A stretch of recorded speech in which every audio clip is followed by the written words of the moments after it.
আরে এই সময় কে আসলো?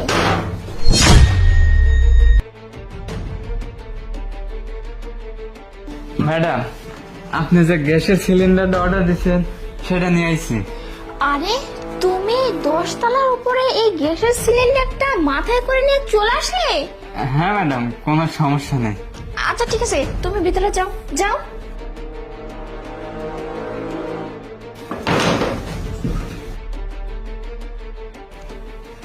ম্যাডাম, তো আমার টাকাগুলো দেন, আমি চলে যাই। ও কত টাকা? ম্যাডাম, 1500 টাকা।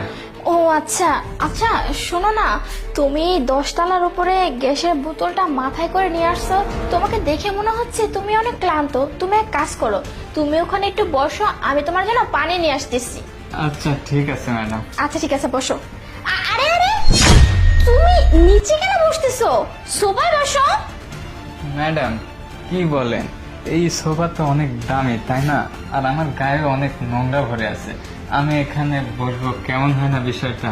আরে দামি তাতে কি হয়েছে? আর তোমার শরীরে নোংরা ভরে আছে, কিন্তু তুমি যে কত কষ্ট করলে 10 তলা উপরে সিলিন্ডারটা নিয়ে আসলে, তুমি অনেক ক্লান্ত, কোনো কথা শুনবে না তো। তুমি সোফাতেই বসো, কিছু হবে না, বসো বলতেছি সোফাতে। ম্যাডাম, তাও কেমন হবে? আরে কিচ্ছু হবে না, তুমি বসো, তো আমি পানি নিয়ে আসতেছি, যাও বসো বসো, আমি আসতেছি।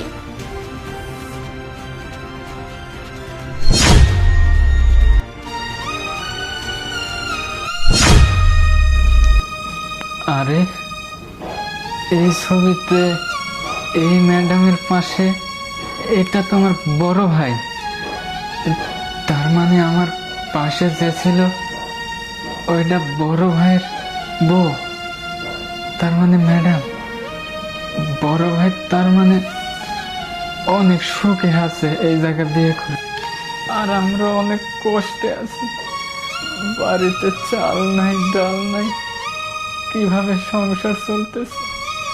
আর এদিকে বড় ভাই অনেক সুখে আছে। এই যে নাও পানিটা।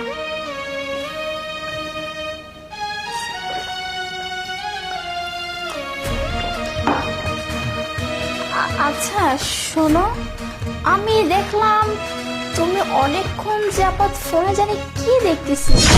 আবার ফোনটা দেখে তোমার মন খারাপ হয়ে গেল, কান্নাকাটি করতেছো, মানে তুমি কি ওকে চেনো? না না ম্যাডাম, আমি ওনাকে চিনি না, এমনিতে দেখতেছিলাম আর কি। আচ্ছা ম্যাডাম, আমার গ্যাসের টাকাটা দেন। হ্যাঁ হ্যাঁ, আমি টাকাটা এক্ষুনি দিচ্ছি। দাঁড়াও, আমার স্বামীকে আমি ডাক দেই, ও